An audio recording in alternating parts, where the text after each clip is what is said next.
Italy ഏറ്റവും കൂടുതൽ മലയാളികളെ കത്തോലിക്കരെ ആകർഷിക്കുന്നതിന് കാരണം അത് സഭയുടെ ആസ്ഥാനമാണ്. ഇന്ന് സ്റ്റുഡൻ്റായിട്ട് വരുന്ന കുട്ടികൾ പലപ്പോഴും പല ഏജൻസികളുടെയൊക്കെ കൈകളിൽ ചെന്നുപെട്ട് അനാവശ്യമായിട്ട് ലക്ഷക്കണക്കിന് രൂപ കൊടുക്കേണ്ട സാഹചര്യങ്ങൾ ഉണ്ടാകുന്നുണ്ട്. ഇറ്റലിയിൽ വരുന്ന കുട്ടികൾക്ക് പബ്ലിക് സ്കോളർഷിപ്പ് എല്ലാവർക്കും ഉള്ളതാണ്. ഏത് യൂണിവേഴ്സിറ്റിയിൽ ചേർന്നാലും സ്കോളർഷിപ്പ് ഇറ്റാലിയൻ ഗവൺമെൻറ് പ്രൊവൈഡ് ചെയ്യുന്നുണ്ട്. 100-ൽ പരം രാജ്യങ്ങളിൽ നിന്നുള്ള പ്രതിനിധികളെ ലോക കേരള സഭയിൽ പങ്കെടുപ്പിക്കുവാൻ സാധിക്കുന്നുണ്ടെങ്കിൽ അത് തീർച്ചയായിട്ടും നമ്മുടെ സർക്കാരിൻ്റെ ഒരു വലിയ വിജയമായിട്ടാണ് ഞാൻ മനസ്സിലാക്കുന്നത്.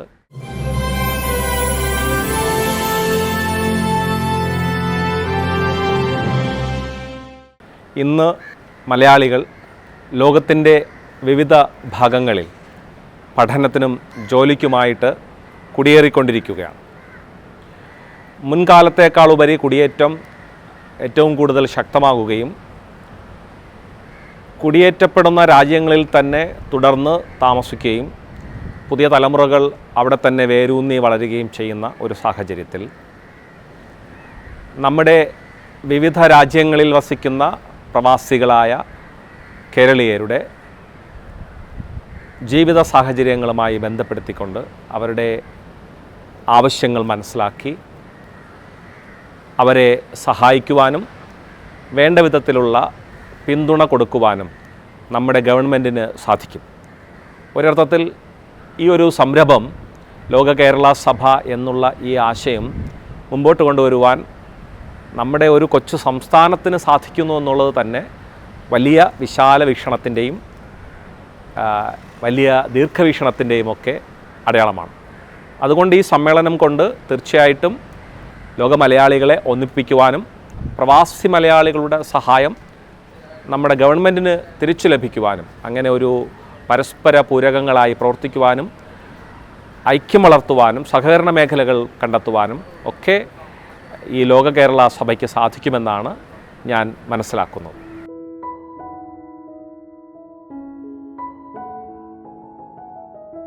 കേരളീയർ ഇറ്റലിയിലേക്കുള്ള പ്രവാസം തുടങ്ങിയിട്ട് ഒരു 10-40 വർഷത്തോളമായിട്ടുണ്ട്. അതായത് ഗണ്യമായിട്ടുള്ള ഒരു ഒഴുക്ക്. മാത്രമല്ല ഈ സമീപ നാളുകളിൽ നിരവധി പേർ ഇറ്റലിയിലേക്ക് ജോലി അന്വേഷിച്ചും പഠനത്തിനുമായിട്ട് പോകുന്നുണ്ട്. ഇറ്റലി ഏറ്റവും കൂടുതൽ മലയാളികളെ കത്തോലിക്കരെ ആകർഷിക്കുന്നതിന് കാരണം അത് സഭയുടെ ആസ്ഥാനമാണ്. ഇറ്റലിയുടെ ഒരു പ്രത്യേകത, പ്രത്യേകിച്ച് യൂറോപ്പിൻ്റെ തന്നെ ഒരു പരിച്ഛേദം തന്നെയാണ് ഇറ്റലി.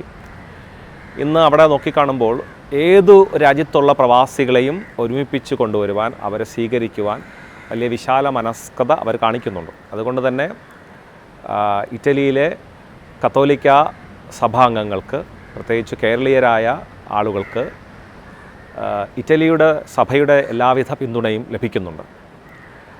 അവിടെയുള്ള മലയാളികൾ ഏകദേശം 50,000-ഓളം പേര് ഇറ്റലിയിൽ ജോലി ചെയ്യുന്നുണ്ട്. അതിൽ ഭൂരിഭാഗവും കത്തോലിക്കർ തന്നെയാണ്. അപ്പോൾ അവരുടെ പ്രവർത്തനങ്ങൾ ക്രമീകരിക്കുവാൻ ക്രോഡീകരിച്ചുകൊണ്ട് മുമ്പോട്ട് കൊണ്ടുപോകാൻ അവരുടെ ആധ്യാത്മികവും അവരുടെ ഭൗതികമായ സാഹചര്യങ്ങളിൽ അവരുടെ തൊഴിൽപരമായ കാര്യങ്ങളിൽ ഡോക്യുമെൻ്റ് പോലെയുള്ള വിഷയങ്ങളിലൊക്കെ വേണ്ട പിന്തുണ കൊടുക്കുവാൻ നമ്മുടെ പ്രവർത്തനങ്ങൾക്ക് സാധിക്കുന്നുണ്ട്. അതിനെ കോർഡിനേറ്റ് ചെയ്യാൻ സാധിക്കുന്നുണ്ട്.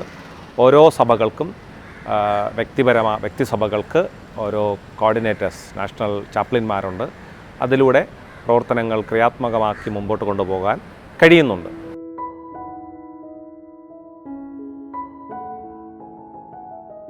ഇറ്റാലിയൻ ബിഷപ്സ് കോൺഫറൻസ് ചേയുടെ നേതൃത്വത്തിലുള്ള മൈഗ്രൻ്റ് കമ്മീഷൻ ഓരോ എത്നിക് കമ്മ്യൂണിറ്റികൾക്കും വേണ്ടതായിട്ടുള്ള എല്ലാ പിന്തുണയും നൽകുന്നുണ്ട്. അതുകൊണ്ട് തന്നെ കേരളത്തിൽ നിന്നുള്ള 3 വ്യക്തി സഭകൾക്കും ലാറ്റിൻ, സിറോ മലബാർ, മലങ്കര ഇവർക്ക് ഓരോ ചാപ്ലിന്മാരെ നിയമിക്കുകയും ഓരോ സഭകൾക്കും തങ്ങളുടെ തനതായ രീതിയിലുള്ള ദിവ്യബലി അർപ്പിക്കുവാനും ശുശ്രൂഷകൾ ചെയ്യുവാനുമുള്ള സാഹചര്യങ്ങൾ അവിടെയുണ്ട്. റോമിൽ മാത്രമല്ല, ഇറ്റലിയുടെ ഓരോ ഭാഗങ്ങളിൽ എവിടെയൊക്കെ മലയാളികളുണ്ടോ, അപ്പോൾ നാപ്പോളി, മിലാൻ, സിസിലിയ അങ്ങനെ വിവിധ ഭാഗങ്ങളിൽ മലയാളികൾ ഉണ്ട്. അപ്പോൾ അവിടെയൊക്കെ കൂട്ടായ്മകൾ തുടങ്ങാനും നമ്മുടെ നാട്ടിലെ പോലെ തന്നെ ഇടവക പ്രവർത്തനങ്ങൾ പാരിഷ് കൗൺസിൽ ഉൾപ്പെടെയുള്ള പ്രവർത്തനങ്ങൾ കാഴ്ചവെച്ചുകൊണ്ട് മലയാളികളുടെ ആത്മീയമായ പുരോഗതിക്ക് വേണ്ട കാര്യങ്ങൾ അവിടെ ചെയ്യുന്നുണ്ട്. അതിന് യാതൊരു കുറവും വരുത്തുന്നില്ല. മാത്രമല്ല നമുക്കവിടെ പഠനത്തിനെത്തുന്ന വൈദികർ ഒത്തിരി പേര് അവിടെയുണ്ട്, സിസ്റ്റേഴ്സുണ്ട് പഠിക്കുന്നവർ. അപ്പോൾ ഇവരുടെയൊക്കെ സേവനങ്ങൾ നമുക്ക് നിർബാധം ലഭിക്കുന്നുണ്ട്. അതുകൊണ്ട് തന്നെ ആത്മീയമായ മേഖലകളിൽ വേണ്ടത്ര ശ്രദ്ധ പതിപ്പിക്കാൻ നമുക്ക് സാധിക്കുന്നുണ്ട്. പിന്നെ നമ്മുടെ മുമ്പിലുള്ള ഏറ്റവും വലിയ വെല്ലുവിളി പുതിയ തലമുറ അവിടുത്തെ കൾച്ചറുമായിട്ടുള്ള ഒരു അനുരൂപണത്തിലേക്ക് പ്രവേശിക്കുമ്പോൾ അവിടുത്തെ നല്ല കൾച്ചറും ഒപ്പം തന്നെ അവിടുത്തെ മോശമായ കൾച്ചറും ഒക്കെ സ്വീകരിക്കാനുള്ള സാധ്യതകളുണ്ട്. അപ്പോൾ അത് ഒരു വലിയ വെല്ലുവിളിയാണ്. നമ്മുടെ തനതായ പാരമ്പര്യത്തിൻ്റെയും സഭാവിശ്വാസത്തിൻ്റെയും ഒക്കെ ഇതിൽ നിന്ന് നിന്നുകൊണ്ട് നമ്മുടെ മക്കളെ വളർത്തുവാനുള്ള ഭാരിച്ച ഉത്തരവാദിത്വം നമുക്കുണ്ട്. അതിന് വരും നാളുകളിൽ കൂടുതൽ സഭാ നേതൃത്വം അത്തരം പ്രവർത്തനങ്ങൾ ശാക്തീകരിക്കുമെന്നുള്ള വിശ്വാസമാണ് നമുക്കുള്ളത്.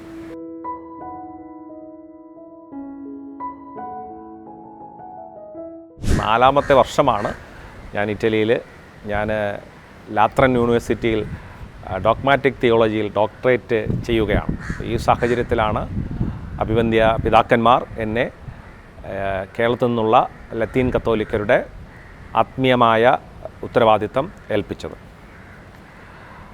ഏറ്റവും സന്തോഷമുള്ള കാര്യമെന്ന് പറയുന്നത്, ഇറ്റലിയിൽ റോമിൽ നമ്മൾ യാത്ര ചെയ്യുമ്പോൾ, ഒരു മെട്രോയിലോ ബസ്സിലോ ട്രാമിലോ ട്രെയിനിലോ യാത്ര ചെയ്യുമ്പോൾ നമ്മുടെ തൊട്ടരികിൽ അല്ലെങ്കിൽ നമ്മുടെ ഓപ്പോസിറ്റ് ആ ബസ്സിലോ മെട്രോയിലോ എവിടെയെങ്കിലും ഒരിടത്ത് ഒരു മലയാളി ഉണ്ടാവും. നമ്മുടെ നാട്ടിലെ പോലെ തന്നെയാണ്. മലയാളികളുടെ വർദ്ധിച്ച സാന്നിധ്യം നമുക്കവിടെ കാണാൻ സാധിക്കും. പ്രത്യേകിച്ച് അവിടെ നിരവധി സംഘടനകൾ, അലിക്കു പോലെയുള്ള സംഘടനകൾ, അൽമായർ തന്നെ തുടങ്ങിയ സംഘടനകൾ അവിടെ പ്രവർത്തിക്കുന്നുണ്ട്. നമ്മുടെ മലയാളികളുടെ എന്തെങ്കിലും ഒരു വിഷയം വന്നാൽ, ഉദാഹരണത്തിന് ഒരു മലയാളി മരിച്ചു, അപ്പോൾ നാട്ടിലേക്ക് ബോഡി അയക്കേണ്ട സാഹചര്യം വന്നാൽ എല്ലാവരും ഒരുമിച്ച് ചേർന്ന് എംബസിയിൽ ബന്ധപ്പെടുകയും നോർക്കയിൽ ബന്ധപ്പെടുകയും എത്രയും വേഗം ബോഡി തിരിച്ചെത്തിക്കാനുള്ള സംവിധാനങ്ങൾ അവിടെ ക്രമീകരിക്കാറുണ്ട്. അതുപോലെ തന്നെ ഒരാൾക്ക് സീരിയസ് ആയിട്ടുള്ള രോഗം വരുന്നാൽ അദ്ദേഹത്തെ നാട്ടിൽ കയറ്റി അയക്കാനോ അല്ലെങ്കിൽ ശുശ്രൂഷകൾ കൊടുക്കാനോ തുടർ ചികിത്സയ്ക്കുള്ള പണം സമാഹരിക്കാനോ ഒരുമിച്ച് നിന്ന് പ്രവർത്തിക്കുന്ന ഒരു സംവിധാനം നമുക്കവിടെ ഉണ്ട്. ഉദാഹരണത്തിന് കുറേ നാളുകൾക്ക് മുമ്പ് തിരുവനന്തപുരത്ത് നിന്നുള്ള ഒരു സഹോദരി വളരെ സീരിയസ് ആയിട്ട് സുഖമില്ലാതെ കിടക്കുകയായിരുന്നു. അപ്പോൾ അദ്ദേഹത്തിൻ്റെ ആ ക്രിട്ടിക്കൽ അവസ്ഥയിൽ അദ്ദേഹത്തെ നാട്ടിൽ കൊണ്ടുപോകാൻ വേണ്ടിയിട്ടുള്ള ശ്രമം ആരംഭിച്ചു. കാരണം ഇറ്റലിയിൽ വന്നിട്ട് കുറച്ച് നാളുകളെ ആയിട്ടുണ്ടായിരുന്നുള്ളൂ. നാട്ടിൽ കൊണ്ടുപോയി വിദഗ്ധ ചികിത്സ കൊടുക്കാൻ സാധിക്കുമെന്നുള്ള ചിന്തയിൽ നിന്നുകൊണ്ട് നമ്മുടെ മലയാളികളോട് ഇക്കാര്യം പറഞ്ഞ ഉടനെ തന്നെ എല്ലാവരും മനസ്സറിഞ്ഞുകൊണ്ട് തന്നെ പണം സമാഹരിക്കുകയും ഒരു 25,000 യൂറോയുടെ ഒരു സമാഹരണത്തിലൂടെ സ്ട്രെച്ചറിൽ കിടത്തിക്കൊണ്ട് തന്നെ നാട്ടിലേക്ക് കൊണ്ടുപോകാനും ശുശ്രൂഷ കൊടുക്കാനും സാധിച്ചു. നിർഭാഗ്യവശാൽ ആ സഹോദരി മരണപ്പെട്ടു. അപ്പോൾ അത്തരത്തിൽ ഒരു വ്യക്തിയുടെ കാതലായ വിഷയം വരുമ്പോൾ ജാതി മത വർഗ വ്യത്യാസങ്ങളൊന്നും തന്നെ ഇല്ലാതെ ഞങ്ങൾ സഹോദരങ്ങളാണ്, ക്രിസ്തുവിൽ എൻ്റെ ശിഷ്യരാണെന്നുള്ള ആ ഒരു നല്ല മനോഭാവത്തിൽ നല്ല സമരിയക്കാരായി നിന്നുകൊണ്ട് തന്നെ പ്രവർത്തിക്കുവാൻ ഇത്തരം കൂട്ടായ്മകൾക്ക് സാധിക്കുന്നുണ്ട്. അപ്പോൾ അങ്ങനെയുള്ള മറക്കാനാവാത്ത അനുഭവങ്ങളാണ് എന്നെ സംബന്ധിച്ച് ഉള്ളത്.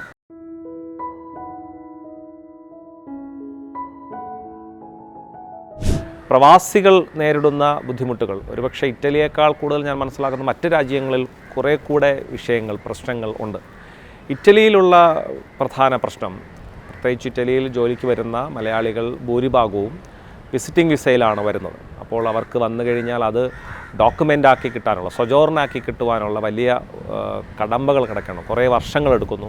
അപ്പോൾ നമുക്ക് ഇറ്റാലിയൻ ഗവൺമെൻറ്റും ഇന്ത്യ ഗവൺമെൻറ്റും തമ്മിലുള്ള ഒരു നല്ലൊരു ധാരണ ഇക്കാര്യത്തിൽ ആകേണ്ടതുണ്ട്. അപ്പോൾ അത് എത്രയും വേഗം സാധിച്ചെടുക്കുകയാണെങ്കിൽ ഈ വിസിറ്റിംഗ് വിസയിലുള്ളവർ, അല്ലെങ്കിൽ അവിടെ ഏറ്റവും കൂടുതൽ ഇറ്റാലിയൻസ് പ്രിഫർ ചെയ്യുന്നത് ബദാന്ത ജോലികൾ, അതായത് കെയർ ടേക്കർ ജോലികൾക്ക് പ്രിഫർ ചെയ്യുന്ന മലയാളികളാണ്. കാരണം നമ്മുടെ ഒരു പാരമ്പര്യത്തിൽ മാതാപിതാക്കളെ സംരക്ഷിക്കുന്ന ഒരു നല്ല പാരമ്പര്യമുള്ളതുകൊണ്ട് അവർ നന്നായിട്ട് ജോലി ചെയ്യും. അതുകൊണ്ട് തന്നെ അങ്ങനെ നിൽക്കുന്ന നമ്മുടെ സ്ത്രീകളെയും പുരുഷന്മാർക്കും ഇത് വിസയാക്കി കൊടുക്കാനുള്ള ഒരു വലിയ ഉത്തരവാദിത്തം ആവശ്യമാണ്. അതുപോലെ തന്നെ അവിടെ ജോലി ചെയ്യുന്നവർക്ക് നമ്മുടെ ഇന്ത്യൻ ലൈസൻസ് അവിടെ നമുക്ക് ഉപയോഗിക്കാൻ പറ്റത്തില്ല. അപ്പോൾ അങ്ങനെ അത് ഇറ്റാലിയിൽ ഉപയോഗിക്കുന്ന വിധത്തിൽ അതിനൊരു ഒതൻറ്റിസിറ്റി കൊടുക്കുകയാണെങ്കിൽ നല്ലതായിരിക്കും എന്നുള്ള അഭിപ്രായങ്ങളുണ്ട്. അതുപോലെ തന്നെ ഇറ്റലിയിൽ ജോലി ചെയ്യുന്നവർക്ക് 60 വയസ്സ് കഴിയാതെ പിന്നെ പെൻഷൻ വാങ്ങാൻ പറ്റത്തില്ല. അപ്പോൾ 20 വർഷം ജോലി ചെയ്താലും 60 വയസ്സാകണം. അങ്ങനെയുള്ള കുറേ കാര്യങ്ങൾ. അപ്പോൾ ചെയ്തതിനുള്ള ഒരു PF കിട്ടാനുള്ള അർഹത ഇപ്പോൾ ഇല്ല. അപ്പോൾ അതുമൊക്കെ ശ്രദ്ധിക്കപ്പെടേണ്ട കാര്യങ്ങളാണ്. അപ്പോൾ ഇങ്ങനെ നിരവധിയായിട്ടുള്ള കാര്യങ്ങൾ നമുക്ക് ഒരുപാട് കാര്യങ്ങൾ പറയാനുണ്ട്. അത് പ്രപ്പോസലുകളായിട്ട് കൊടുക്കാൻ വേണ്ടി സാധിക്കും. അപ്പോൾ ഇത്തരം കാര്യങ്ങളിൽ ശ്രദ്ധ പതിപ്പിക്കേണ്ടതുണ്ട്. പ്രത്യേകിച്ച് കേരള സഭയ്ക്ക് അവിടെയുള്ള ഒഫീഷ്യൽസുമായിട്ട് സംസാരിക്കാനോ അതല്ലെങ്കിൽ അവിടെയുള്ള വിവിധ സംഘടനകളുമായി സംസാരിക്കാനോ സഭാ നേതൃത്വവുമായിട്ട് സംസാരിച്ചുകൊണ്ട് ചർച്ചകളിലൂടെ രമ്യമായ പരിഹാരങ്ങൾ കണ്ടെത്തുവാനും സാധിക്കുമെന്നാണ് വിചാരിക്കുന്നത്. ഏറ്റവും വലിയൊരു പ്രശ്നം അവിടെ വരുന്നവർക്ക് താമസിക്കുവാനുള്ള അസൗകര്യങ്ങളാണ്. ഉദാഹരണത്തിന് മലയാളികൾ ഇപ്പോൾ വീക്ക് ഡേയ്സിൽ തേഴ്സ്ഡേയും സൺഡേയുമാണ് അവിടെ വീക്ക് ഡേയ്സ്. അപ്പോൾ ഈ വീക്കെൻഡിൽ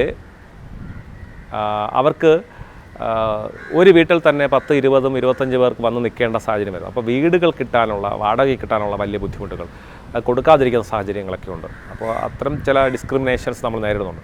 അപ്പോൾ അതിനെ എങ്ങനെ പരിഹാരം കണ്ടെത്താൻ സാധിക്കുമെന്ന് നമ്മൾ നോക്കേണ്ടതുണ്ട്. അതുപോലെ തന്നെ ഇറ്റലിയിലേക്ക് സ്റ്റുഡൻറ്റ് വിസയിൽ വരാനുള്ള സാഹചര്യം എളുപ്പമല്ല. അവിടെ പഠനം ഫ്രീ ആണെങ്കിലും നമ്മുടെ എംബസിയിൽ വിസ അടിച്ച് കിട്ടാനുള്ള വലിയ ബുദ്ധിമുട്ട് കാണുന്നുണ്ട്. അപ്പോൾ അതൊക്കെ ഒരു ഗവൺമെൻറ് തലങ്ങളിൽ തമ്മിലുള്ള ഒരു ധാരണയാകുവാണെങ്കിൽ തീർച്ചയായിട്ടും അത്തരം മേഖലകളിൽ വലിയൊരു കുതിപ്പ് ഉണ്ടാക്കാൻ വേണ്ടിയിട്ട് സാധിക്കും.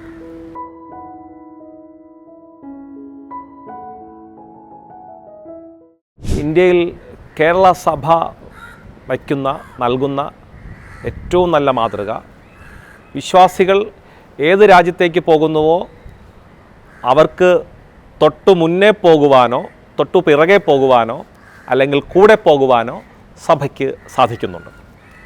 അതിലേറ്റവും കൂടുതൽ നമ്മൾ പ്രശംസിക്കേണ്ടത് നമ്മുടെ തന്നെ വ്യക്തിസഭയായ സീറോ മലബാർ സഭയുടെ പ്രവർത്തനങ്ങൾ. ലോകത്ത് അറിയാം, നമ്മുടെ സീറോ മലബാർ സഭാംഗങ്ങൾ കൂടുതൽ പ്രവാസികൾ വിവിധ രാജ്യങ്ങളിലേക്ക് പോകുന്ന അവിടെ നിന്നാണ്. അപ്പം അതുകൊണ്ട് തന്നെ സീറോ മലബാർ സിനഡിൻ്റെ തീരുമാനങ്ങൾക്കനുസരിച്ച് ഓരോ രാജ്യങ്ങളിലെ അൽമായരുടെ ആത്മീയമായ ശുശ്രൂഷകൾക്ക് കൂടെ പോകുവാൻ, വൈദികരെ അയക്കുവാൻ, അല്ലെങ്കിൽ അവിടെ സഭാ സംവിധാനങ്ങൾ ഉണ്ടാക്കുവാൻ, രൂപതകൾ ഉണ്ടാക്കുവാൻ അതിന് നേതൃത്വം നൽകുന്ന ഒരു വലിയ കാതലായിട്ടുള്ള കാര്യങ്ങൾ നമുക്കവിടെ കാണുവാൻ സാധിക്കും. അതിനോടൊപ്പം തന്നെ ചുവട് പിടിച്ചുകൊണ്ട് ലാറ്റിൻ സഭയും മലങ്കര സഭയും ഇത്തരം സംവിധാനങ്ങൾക്ക് കൂടുതൽ പ്രാധാന്യം കൊടുക്കുന്നുണ്ട്. കേരള ലാറ്റിൻ സഭയിൽ നിന്ന് Kerala region Latin Catholic bishops കൗൺസിലിൻ്റെ നേതൃത്വത്തിൽ അൽമായരുടെയൊക്കെ ഒത്തുവാസം കൂടിയുള്ള കൂട്ടായ്മ കൂടിയുള്ള KRCCയുടെയൊക്കെ നേതൃത്വത്തിൽ ഒരുപാട് രാജ്യങ്ങളിൽ നമുക്ക് കാണാൻ സാധിക്കും. America, Canada, Australia, England, Latin അമേരിക്കയിലെ ചില രാജ്യങ്ങൾ, ഇറ്റലി, ഗൾഫ് രാജ്യങ്ങൾ, അങ്ങനെ നമുക്ക് എവിടെയൊക്കെ മലയാളികളുണ്ടോ അവിടെയൊക്കെ ഒരു ചെറിയ കൂട്ടമെങ്കിലും ഉണ്ടോ അവിടെയൊക്കെ ശുശ്രൂഷകരെ അയക്കുവാൻ വേണ്ടിയിട്ട് നമുക്ക് സാധിക്കുന്നുണ്ട്. പിന്നെ ഏറ്റവും വലിയ പ്രത്യേകത, ഏത് സഭയ്ക്കാണോ ശുശ്രൂഷകൾ ആവശ്യമുള്ളത് അവിടെയൊക്കെ ഇന്ന സഭയിലെ വൈദികൻ എന്നൊന്നും നോക്കാതെ തന്നെ ദിവ്യബലി കൊടുക്കുവാൻ, മലയാളത്തിൽ ദിവ്യബലി അർപ്പിക്കുവാനൊക്കെയുള്ള പരസ്പര ഐക്യത്തോടു കൂടിയുള്ള പ്രവർത്തനങ്ങളൊക്കെ കാണുന്നുണ്ട്. അത് ഒരു സഭയുടെ ആഗോളീകരണ സ്വഭാവത്തെ, സഭയുടെ പ്രേക്ഷിത സ്വഭാവത്തെ വളർത്തുകയും നമ്മുടെ വിശ്വാസികൾ എവിടെ പോയാലും അവരുടെ വിശ്വാസം നഷ്ടപ്പെടാതെ ഈശ്വര ചൈതന്യത്തിൽ യേശുവിൻ്റെ സുവിശേഷാത്മകമായ ജീവിതം ജീവിക്കുവാൻ ഉള്ള പ്രവർത്തനങ്ങൾക്ക് കൂടുതൽ കരുത്തു കൊടുക്കുവാൻ സഭാ നേതൃത്വത്തിന് സാധിക്കുന്നുണ്ട്.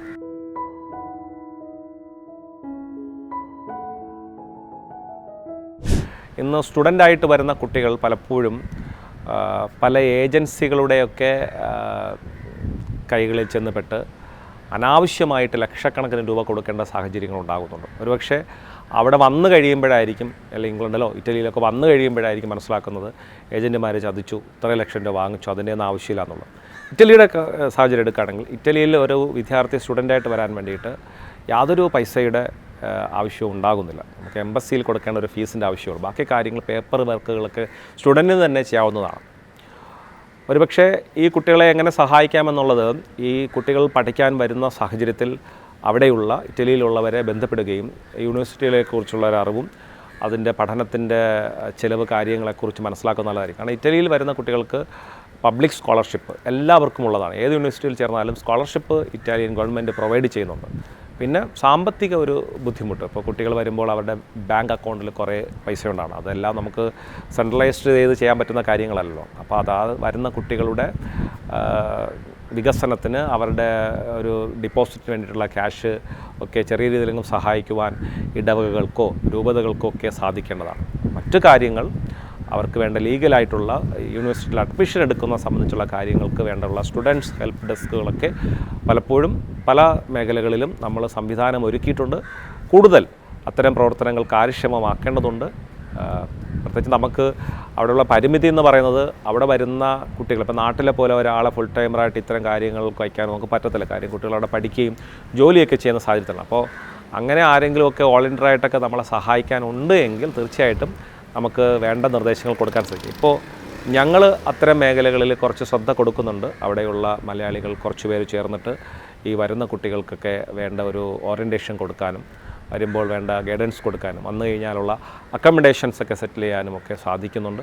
യൂണിവേഴ്സിറ്റികളുമായിട്ട് നേരിട്ട് ബന്ധപ്പെട്ട് അവരുമായിട്ട് മെയിൽ വഴി കാര്യങ്ങളൊക്കെ പ്രസൻറ്റ് ചെയ്തുകൊണ്ട് വിശദമായിട്ടുള്ള ഡീറ്റെയിൽസ് എടുത്തുകൊണ്ട് കുട്ടികൾക്ക് കൊടുക്കാൻ വേണ്ടിയിട്ട് സാധിക്കുന്നുണ്ട്. പിന്നെ ഈ വരുന്ന കുട്ടികളുടെ ആത്മീയമായ കാര്യങ്ങൾക്ക് ശ്രദ്ധിക്കാൻ വേണ്ടിയിട്ട് അവരെ തീർച്ചയായിട്ടും പള്ളികളിൽ കൊണ്ടുവരാനും യുവജന ശുശ്രൂഷയുടെ ഭാഗമാക്കിക്കൊണ്ട് ഒരുമിച്ച് നിന്നുകൊണ്ട് നമ്മുടെ മലയാളികൾ ഈ പെട്ടെന്ന് അവിടുത്തെ സംസ്കാരത്തിൻ്റെ ഇതിൽ ചെന്ന് ഇപ്പോൾ ബിയർ കഴിക്കുക അങ്ങനെയൊക്കെയുള്ള ഒരു മയക്കുമരുന്ന് ഇങ്ങനെയുള്ള ട്രെൻഡുകളൊക്കെ അവിടെ കൂടുതലാണ്. അപ്പോൾ അതിലോട്ടൊന്നും പോയി ചാടാതെ നമ്മുടെ കുട്ടികൾ ഒരുമിച്ച് നിന്നുകൊണ്ട് ആ ഒരു നല്ല മൂല്യങ്ങൾ അടിയുറച്ച് മുമ്പോട്ട് കൊണ്ടുപോകാനുള്ള ശ്രമങ്ങൾ നമ്മൾ നടത്തുന്നുണ്ട്.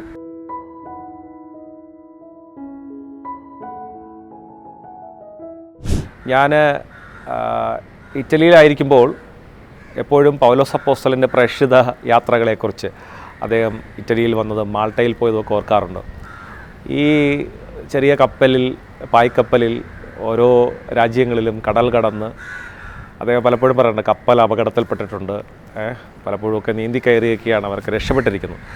അപ്പോൾ അത്രമാത്രം പ്രേക്ഷിത ചൈതന്യത്തോടുകൂടി 2000 വർഷങ്ങൾക്ക് മുമ്പ് ഇവർക്കൊക്കെ പ്രവർത്തിക്കാൻ സാധിച്ചു എന്നുള്ളത് വലിയ കാര്യങ്ങളാണ്. അപ്പോൾ ആ മണ്ണിൽ നിന്നുകൊണ്ട് നോക്കുമ്പോൾ ഇന്ന് ഇപ്പോൾ ഇറ്റലിയിൽ നമ്മൾ എവിടെ തിരിഞ്ഞ് നോക്കിയാലും നമ്മുടെ കൺചുവട് വട്ടത്ത് ദേവാലയങ്ങൾ കാണാൻ സാധിക്കും, മനോഹരമായ ദേവാലയങ്ങൾ. വിശ്വാസം അങ്ങനെ പാടെ പോയി എന്ന് പറയാൻ സാധിക്കത്തില്ല, എന്നാൽ വലിയ ഒരു ഷിഫ്റ്റ് കാണുന്നുണ്ട്. വിശ്വാസത്തിൻ്റെ ഒരു പടിയിറക്കം നമ്മൾ കാണുന്നുണ്ട്.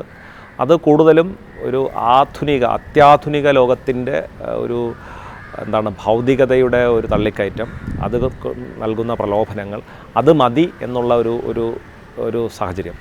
പക്ഷെ പലപ്പോഴും അവർക്ക് വേണ്ട ആത്മീയമായ ഗൈഡൻസ് കൊടുക്കാൻ, അവരുടെ കൂടെ നടക്കുവാൻ ഫ്രാൻസിസ് പാപ്പ എപ്പോഴും പറയാറുള്ളത് വിശ്വാസികളുടെ കൂടെ നടക്കുക, അവരെ തേടിപ്പോകുക, അവരെ കാണുക, അവരെ വിളിക്കുക.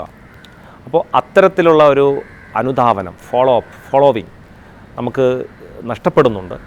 ഇത്തരം സാഹചര്യത്തിൽ നമ്മുടെ സഭയെക്കുറിച്ച്, കേരള സഭയെക്കുറിച്ച്, കേരളത്തിലെ സഭാ മക്കളെക്കുറിച്ച് വലിയ മതിപ്പുകളാണ് നമുക്ക് ഇറ്റലിയിൽ ഉണ്ടാക്കാൻ സാധിച്ചിട്ടുള്ളത് കഴിഞ്ഞ കുറച്ച് വർഷങ്ങളായിട്ട്. ഇപ്പോൾ പാപ്പ മുതൽ അങ്ങ് താഴോട്ട് കർദിനാളന്മാർ, മെത്രാന്മാർ, വൈദികർക്ക് വരെ അറിയാം, കേരള സഭ, സീറോ മലബാർ സഭ, ലാറ്റിൻ സഭ, മലങ്കര സഭ, നിങ്ങളൊക്കെ ഇവിടെ വന്നു കഴിഞ്ഞാൽ എല്ലാവരും പള്ളിയിൽ വരുന്നുണ്ട്, എല്ലാവരും പ്രാർത്ഥിക്കുന്നുണ്ട്, നിങ്ങൾക്ക് കുടുംബം വലിയ കാഴ്ചപ്പാടുകളുണ്ട്, കുടുംബം നിങ്ങൾക്ക് ദൃഢമായിട്ടുണ്ട്, വിശ്വാസം ദൃഢമായിട്ടുണ്ട് എന്നൊക്കെ അവർ സംസാരിക്കാറുണ്ട്. എങ്കിലും നമ്മുടെ ഇടയിലും ഭൂരിപക്ഷം പേരും ചിലപ്പോൾ പള്ളിയിൽ വന്നു എന്ന് വരത്തില്ല, ജോലി സംബന്ധമായ കാര്യങ്ങൾ പറഞ്ഞിങ്ങനെ മാറി നിൽക്കുന്ന സാഹചര്യങ്ങളുണ്ട്. അപ്പോൾ നമ്മുടെ ഏറ്റവും വലിയ മുമ്പിലുള്ള വെല്ലുവിളി ഈ പ്രവാസികളായിട്ട് പോകുന്ന ഒരു സമൂഹം, അവർ പ്രവാസികളായതുകൊണ്ട് മാത്രം വിശ്വാസം ഉപേക്ഷിക്കാമെന്നോ അല്ലെങ്കിൽ അതിന് ഒരു ലീവ് എടുക്കാമെന്നോ എന്നുള്ള ചിന്താഗതി ഉണ്ടാകാത്ത വിധത്തിൽ നാട്ടിലെങ്ങനെയായിരുന്നോ അതേപോലെ തന്നെയുള്ള ശുശ്രൂഷകളിൽ പങ്കുചേരാനും, ഇനി അവർക്ക് ഇപ്പോൾ കുമ്പസാരിക്കാനോ കൗൺസിലിങ്ങിനോ ഉള്ള സൗകര്യങ്ങളില്ലെങ്കിൽ അത് കൂടുതൽ ലഭ്യമാക്കുവാനോ ഉള്ള ശ്രമങ്ങൾ നമുക്ക് നടത്താൻ സാധിക്കും. നമുക്ക് നാട്ടിൽ വൈദികരുടെ ആവശ്യമുണ്ട്, എന്നാൽ വൈദികർ കൂടുതലുള്ള മേഖലകളിൽ നിന്ന് ഒക്കെ ഈ മിഷണറിമാരായിട്ട് വൈദികരെ കൊണ്ടുവരാനും നമ്മുടെ മക്കളുടെ ആത്മീയമായ ഉണർവിന് വേണ്ട വിധത്തിൽ ശുശ്രൂഷകൾ ചെയ്യുവാനും സാധിക്കും എന്നാണ് ഞാൻ കരുതുന്നത്.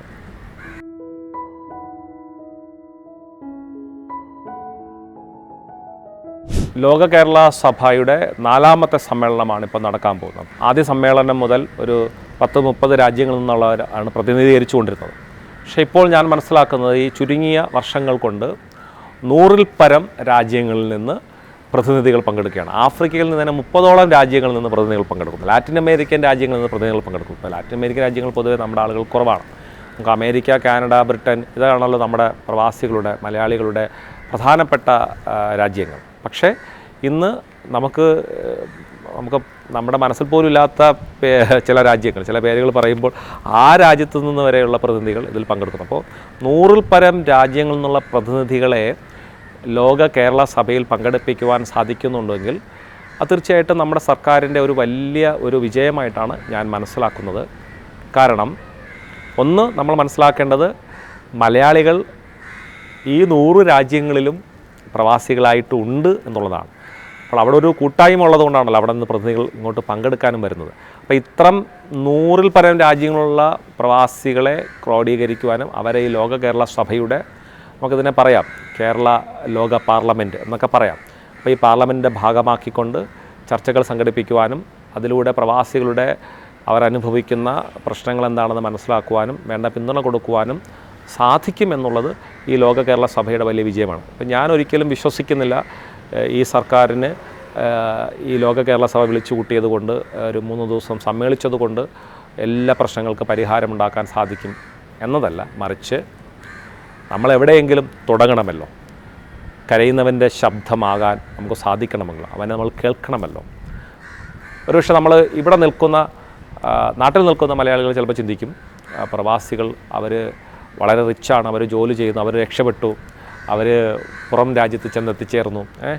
അപ്പോൾ നീ ഇറ്റലിയിലാണെന്ന് കേൾക്കുമ്പോൾ അവർ ഇറ്റലിയിലാണ്, അവർ രക്ഷപ്പെട്ടു, അല്ല അവർ അമേരിക്കയിലാണ് എന്ന് ചിന്ത സ്വാഭാവികമായിട്ടുണ്ടാകും. ഒരുപക്ഷെ ഇന്നത്തെ സിറ്റുവേഷനിൽ നാട്ടിലേക്കാൾ കൂടുതൽ മെച്ചപ്പെട്ട ഒരു സാഹചര്യം തന്നെയാണ് പ്രവാസികൾക്ക് ലഭിച്ചുകൊണ്ടിരിക്കുന്നത്. അതുകൊണ്ട് ഞാൻ എപ്പോഴും പറയുക, പ്രവാസികളുടെ പ്രശ്നങ്ങളിൽ ഇടപെടാൻ മാത്രമുള്ളതല്ല ഈ ലോക കേരള സഭ, മറിച്ച് നമ്മുടെ മലയാളികളെ കണക്റ്റ് ചെയ്യാനും നമ്മുടെ സാഹോദര്യത്തെ ഊട്ടിയുറപ്പിക്കാനും എവിടെ പോയാലും നമ്മുടെ കേരളത്തിൻ്റെ ദേശീയത, ആ സ്നേഹ മതേതരത്വ സ്വഭാവത്തെ നിലനിർത്തുവാനുമൊക്കെയുള്ള ഒരു ചരടായി അതിനെ നിലനിർത്തുവാൻ, ഈ സംവിധാനത്തെ മുമ്പോട്ട് കൊണ്ടുപോകാൻ കേരള സർക്കാരിന് സാധിക്കും.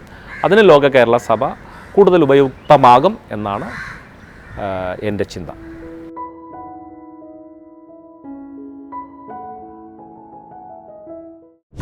പ്രത്യേകിച്ച് വിസ ഇല്ലാതെ കഴിയുന്ന ആളുകൾക്ക് നാട്ടിലെപ്പോൾ പോകാൻ സാധിക്കും, നാട്ടിലെന്തെങ്കിലും ബുദ്ധിമുട്ടുകളുണ്ടായിക്കഴിഞ്ഞാൽ എത്തിപ്പെടാൻ പറ്റത്തില്ലെന്നുള്ള ഉത്കണ്ഠകൾ, എന്ന് തങ്ങൾ ഈ കടം വാങ്ങിച്ച് വന്ന ഈ കടങ്ങളൊക്കെ തീരുമെന്നുള്ള വലിയ പ്രശ്നങ്ങൾ, മാനസിക പിരിമുറുക്കങ്ങൾ ഒക്കെ ആളുകൾക്കുണ്ട്. തീർച്ചയായിട്ടും ലോക കേരള സഭ കഴിഞ്ഞ് മടങ്ങി ചെല്ലുമ്പോൾ ഈ ലോക കേരള സഭയിൽ എടുത്തിട്ടുള്ള പ്രപ്പോസൽസ് നമ്മുടെ രാജ്യത്തെ പ്രവാസി മലയാളികളുടെ ജീവിതവുമായി ബന്ധപ്പെട്ടുള്ള പ്രപ്പോസൽസുകൾ എടുത്തുകൊണ്ട് അത് അവിടെയുള്ള വിവിധ സംഘടനകളുമായി ഒരുമിച്ചിരുന്നു കൊണ്ട് ചർച്ച ചെയ്യാനും ആ പ്രപ്പോസലുകൾ നടപ്പിലാക്കുന്ന ഒരു സംവിധാനത്തെ കൂടി പുതിയതായിട്ട് തുടങ്ങുവാനുമൊക്കെ സാധിക്കുമെന്ന് വിശ്വസിക്കുന്നു. അതിന് തീർച്ചയായിട്ടും നമ്മുടെ സഭാ സംവിധാനത്തെ, നമ്മുടെ കത്തോലിക്ക സഭയുടെ സഹായം വേണം, നമുക്ക് NGOസിൻ്റെ സഹായം വേണം, സർക്കാരിൻ്റെ ഇറ്റാലിയൻ ഗവൺമെൻറ്റിൻ്റെ സഹായം വേണം, പ്രത്യേകിച്ച് കേരളത്തിൻ്റെയും ഇന്ത്യൻ ഗവൺമെൻറ്റിൻ്റെ സഹായം വേണം. അപ്പോൾ ഇവരെല്ലാവരും ഒരുമിപ്പിച്ചുകൊണ്ട് നമുക്ക് ആശയങ്ങൾ പ്രകാശിപ്പിക്കുവാൻ സാധിക്കും.